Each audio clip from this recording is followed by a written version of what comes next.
Hey YouTube, I'm Lucky, and today I want to bring you a video where I give you all the secrets and all the knowledge you could possibly ever need to go flawless inside Trials of Osiris. Now this is going to be a multiple series videos because there's so much to cover. There's like, literally I've written a list down as like just dozens and dozens of things to cover, and I don't want this to be an hour-long video. So instead I'm going to try and keep every video under 10 minutes. So that way if you do enjoy this, trust me, there will be a follow-up video. Make sure to just, subscribe and turn notifications on. But I'm going to start off with the absolute fundamentals. And so, like ripping a band-aid off, I want to go over the toughest thing to cover, which is that not everyone can make it flawless. It's not for everyone. It's very tough. It is a pinnacle PvP activity. And so the first thing I want to cover is my 4.0 theory. You can call this Lucky's 4.0 theory, and it may be a little bit controversial, but this is sort of my idea and my ideology of how to go flawless, which is that if you take your KD and your two teammates' KD, and if you add them together, if it adds up to 4.0 or higher, obviously, the higher the better. If it adds up to 4.0, you're probably going to make it flawless in a sort of timely manner in like a few tries or a few cards attempts. But if it doesn't add up to 4.0, it may be a little bit tougher for you. And that's not to entirely grade everything on KD, because KD is definitely not the most important factor. Game sense and awareness and, having a really strong build is really important, and that's what I'm going to cover in this video, is how to, play better than your KD, how to play better than what your stats show. But starting off with, the most basic and fundamental thing that I have found is that, generally speaking, if you and your teammates add up your KDs on Destiny Trials Report or wherever, and it adds up to about 4.0 in Trials or in general Crucible, you're probably going to make it flawless in a timely manner. And if it doesn't, like if you're a 0.5 KD and both your friends are 0.5 KDs, you probably already know the outcome of that run. You're probably not going to make it flawless, but there is a chance, and I'm going to give you all the advice you could ever need, so that way you can at least make it as far in the card as you possibly can, if that is in fact your team. Now, to follow up a little bit on the 4.0 theory that I've given you, if you're a 0.5 and you play with someone who's a 1.5, all right, you and your teammates, that's together, that's 2.0, and then your third teammate is a 2.0, that's the sort of team chemistry I'm talking about. You 0.5, a 1.5, and a 2.0. You're probably making it flawless in a timely manner. If that's not the case, then, you may not make it flawless, or you may not make it in a timely manner. It may take you a lot more hours. I'm talking about like, 2 or 3 card attempts making it flawless. So don't hate me if you don't like that idea or that theory, but that is just my general feeling that I get whenever I play Lighthouse games against people. I see their team chemistry and I do the numbers between my team's, KD adding up and their team's KD adding up, and I can sort of, calculate out about what I think is going to be the outcome of this match. And I'm usually right, because I really like to pay attention to numbers and data, as you guys know from the meta report and other things. I usually like to pay attention to stuff like that.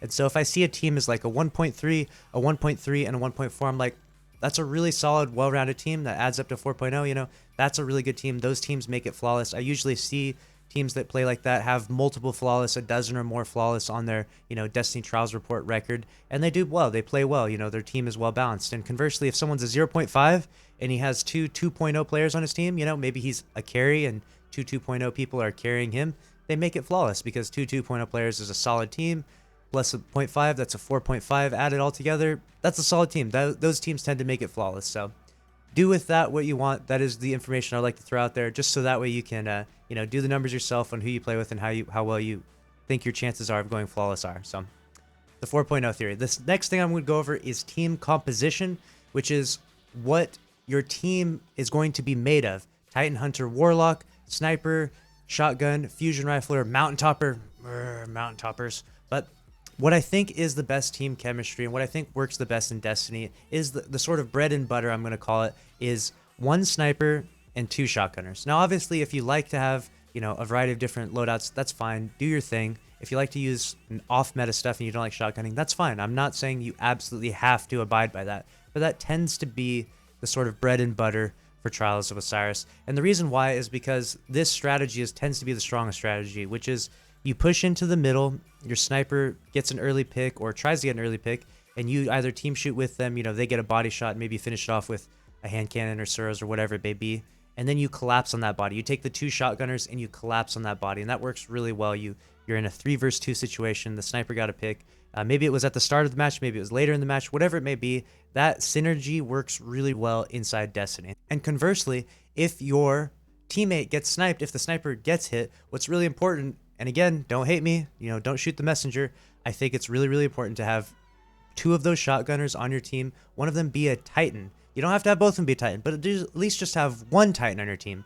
So that way that one Titan can push up to that body, put a Titan wall down on it, and get that res back up. When a res goes down really early on in the match, or from a far distance, from like a sniper distance, it's not as big a deal because it takes the enemy team a while to close that distance. And if you're smart and you're able to, you know, position yourselves well, you can keep the enemies away from completely collapsing on that body. And that's what you want to do, is you want to keep them at bay. You want to keep them busy with grenades or Titan wall or whatever it may be, so that way you can get that body back up. And so that's why I highly recommend to have, you know, one sniper, two shotgunners, and one of those shotgunners be a Titan. I'm sorry, it's just the Titan wall is just too strong. The Warlock Healing Rift is also strong too. I'm not hating on that. And the Hunter Dodge is good too. It's very evasive. But that's like, the Hunter Dodge is very individualistic, and the Warlock Healing Rift is definitely not going to help you get revives. And revives are so important because the majority of rounds won in Trials are due to the first elimination, the first person to go down. The first body that goes down equals a 3v2 for the other team, and that means those 3 people collapse on those last 2 remaining people. That's the way we see Trials go over and over and over again. It's like a broken record. That's the way Trials works. That's just the way the world works in that. And so just expect that to happen when you play Trials.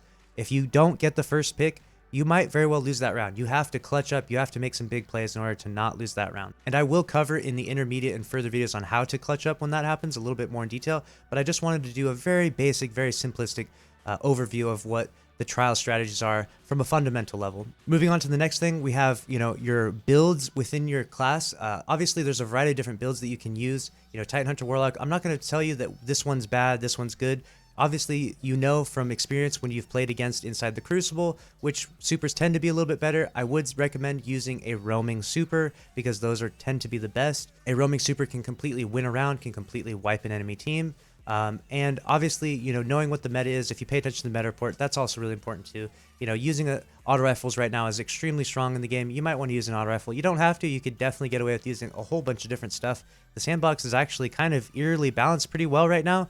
The 600 RPM autos are a little bit hot, but in the next season, those are going to be brought down a little bit. So hopefully things are even more well balanced in Trials of Osiris in Season 11. But, you know, knowing what the meta is, a loadout that I give you if you're a very, you know, new player, fundamental player, is Asuros is a great auto rifle to get. It's super easy. Obviously, it's an exotic, so it doesn't have random rolls. And the Fellwinter's Lie you can get right now, which has completely static rolls and is an absolute god roll, quick draw and opening shot. With this alone, you have such a strong loadout and you're totally ready for Trials. Trials is also power enabled, so make sure you try to get your power up to the cap as close to possible, because having that power deficit will definitely hurt you. You don't have to focus on having the absolute top of power, but at least be, you know, a few within the top, so that way you don't get shit on by people that are absolute raid bosses in the game. Like if you're 15 power levels below them, they're going to be doing a significant amount damage boost on you, and so you don't want that. Now going on to armor and stats, what we want to have is recovery. Recovery is the best for one simple reason.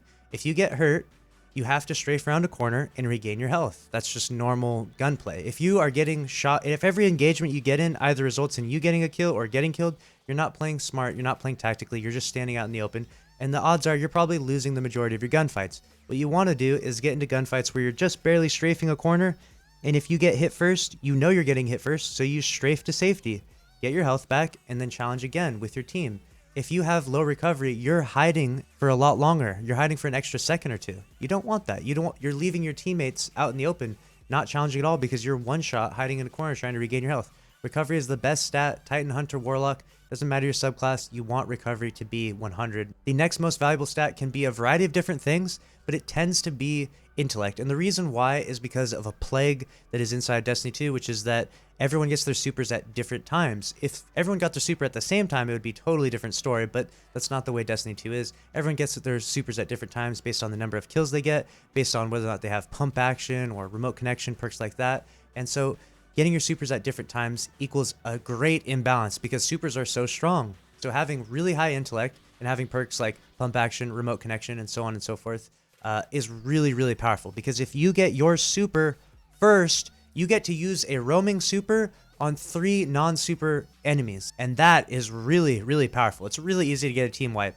I mean, it's really hard to get a team wipe if they have 3 blade barrages, right? If they have their supers charged, they're going to blade barrage you.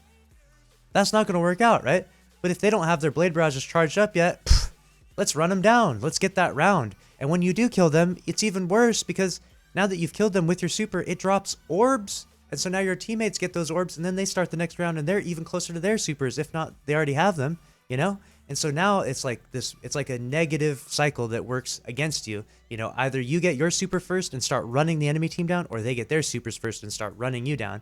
And that's just the way Trials works again and again and again, time and time again. It used to be way worse in the past. Literally entire games were decided by supers because roaming supers were so strong and they dropped so many orbs, and the orbs literally gave you more super energy back in the day. Thankfully, we're not in that meta anymore, but unfortunately, we still have some of that lingering, you know, overpoweredness from supers, and it still is prevalent inside Trials. So you definitely want to have high intellect, but the first and most important thing is recovery. So change your armor, go out there, go and do some raids, get some high stat armor, but don't focus on the number at the bottom. This says 77, this says 80, this says 83. You think, oh well, the 83 is the best. No, the 83 is not the best. The best is the one that gives me the most recovery and the most intellect. That's what the best is. That's what you want. You want to use the stats in the right places. So remember that when you're collecting armor, that the number at the bottom isn't the most important. I see it so often where everyone just like freaks out because the number at the bottom is so high, and I'm just like, man, that has like 30 mobility, and you don't even want any mobility on Titan. Literally, if you try to Titan skate with high mobility, you jump higher and you end up skating slower, which I'll explain Titan skating in the advanced video, but literally you don't want high mobility. So even if you have a crazy high rolled helmet that has 30 mobility, that's a terrible helmet. Dismantle that. That's garbage. You don't want that, you know? So like, it's important to understand that a high stat roll and the bottom number is not important. The 77 means nothing. What really matters is the recovery and, unfortunately, in the current Crucible meta, intellect. Maybe that will change in the future. We'll see. And obviously, certain classes have, like, for example, Warlocks have really strong grenades. So maybe you want some discipline to help, you know, cater to that. And Titans have really strong melee. So maybe you want some strength. So you can definitely cater around that a little bit. But at the end of the day, honestly, the bread and the butter is super high recovery and super high intellect. So, and that's going to be it for this video. I'm going to keep it super simple and super fundamental and try to keep this video down to as short as possible. If you like this video, make sure to slap the like button, post some comments below, let me know your thoughts and ideas on this video, and subscribe if you want more content like this. And I will be coming out with a further series with time. Obviously, the new season's coming out, so I'm going to be focused on that, but I will come out with episodes 2, 3, 4, 5, and so on and so forth, giving you guys all the secrets and things that you need to know to make it flawless inside Trials of Osiris. I'll see you in the next video. Later.